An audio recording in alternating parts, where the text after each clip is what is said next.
The truth about saving yourself for marriage. Hi everyone, welcome back to Love Factual.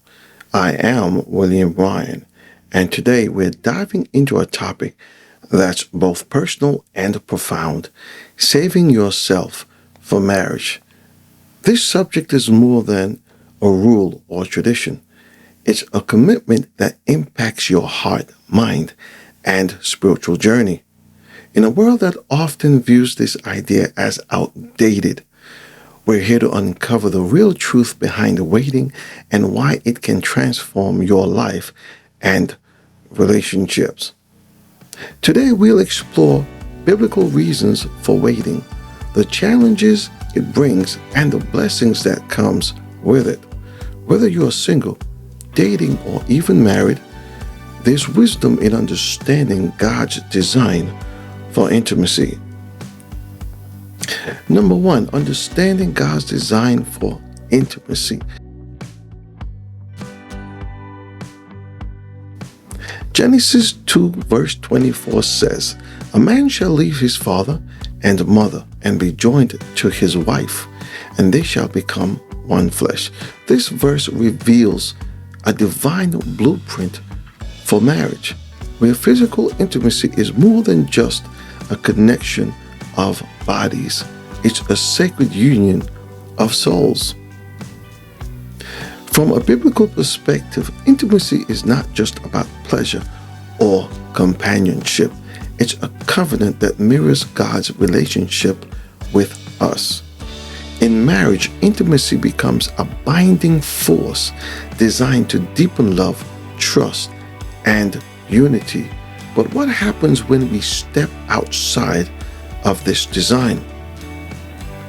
Choosing to save yourself for marriage isn't about restricting freedom. It's about honoring a greater purpose. It's about saying, I value God's plan and trust that it leads to a love that's fulfilling, protective, and enduring. Number two, cultural pressures and myth. Now, it's no secret that our culture has a lot to say about sex, relationships, and marriage.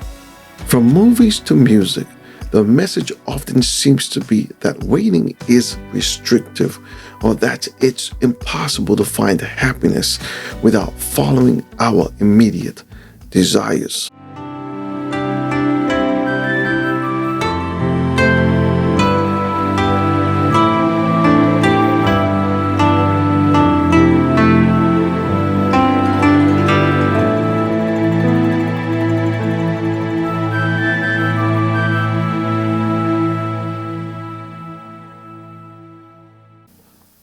One myth we encounter is that waiting will lead to frustration or a lackluster relationship. But what if that's actually the opposite of the truth? Studies show that couples who prioritize emotional and spiritual connection first often report more satisfaction and stability in their relationships. Why?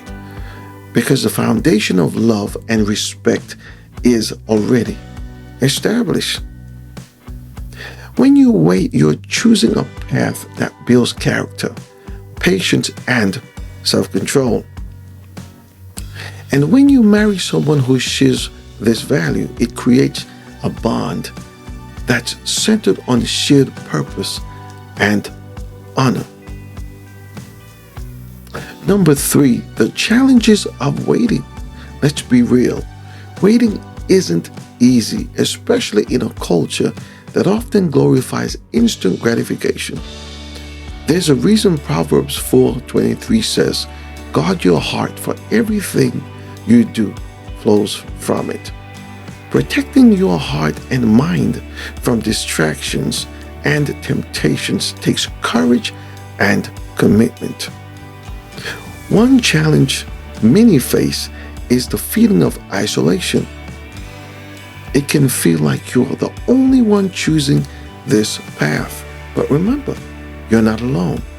There are communities, churches, and friends who believe in the value of waiting. Lean on them for support. support. Another challenge is the emotional struggle, especially in relationships where one person may want to wait and the other may not. It's crucial to have open, honest conversations early on, setting clear boundaries and respecting each other's convictions. Waiting is not just a physical decision, but an emotional and spiritual one. Number 4, the blessings of waiting. So what are the blessings of waiting? Ephesians 5:25 says, "Husbands, love your wives, just as Christ loved the church." This verse speaks to a sacrificial love, a love that's built over time with patience and dedication. One blessing of waiting is a stronger emotional connection. When intimacy is rooted in respect and trust, it grows beyond physical attraction. You build a relationship that's not only passionate but stable, founded on mutual love and respect. Another blessing is a deeper appreciation for God's timing. Waiting helps you surrender control, trusting that God knows what's best for your life. And finally, there's the joy and peace of knowing you honored God's design. When you enter marriage, you're able to fully give yourselves to your spouse without past regrets or broken relationships weighing you down. Now let's talk about practical ways to stay committed to this choice. Romans 12 verse 2 reminds us, "Do not conform to the pattern of this world, but be transformed by the renewing of your mind." It's about setting boundaries and staying grounded. Number 1, surround yourself with people who support your decision.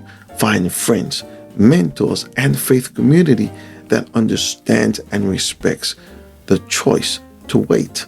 Number 2, set clear boundaries. Be honest with yourself and your partner. Discuss what you both need to stay on this path and stick to it. Number 3, focus on personal growth. Use this time to grow in your faith, build your character, and prepare for a healthy, loving marriage. And number 4, remember why you started. In moments of doubt, return to your reasons. Why did you choose to wait? Revisit the values and purpose that led you here. Waiting isn't about perfection, but about pursuing God's best for you. When we choose to follow His design, even when it's hard, we experience His blessing and protection. Choosing to save yourself for marriage is a journey, one that's full of lessons, challenges, and rewards.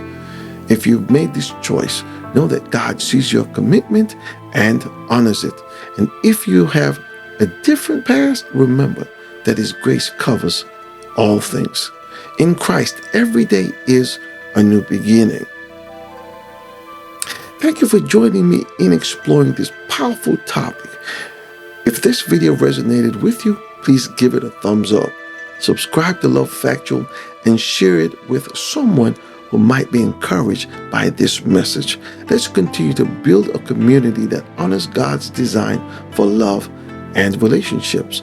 Until next time, remember to love God, love others, and pursue purity with purpose. God bless you.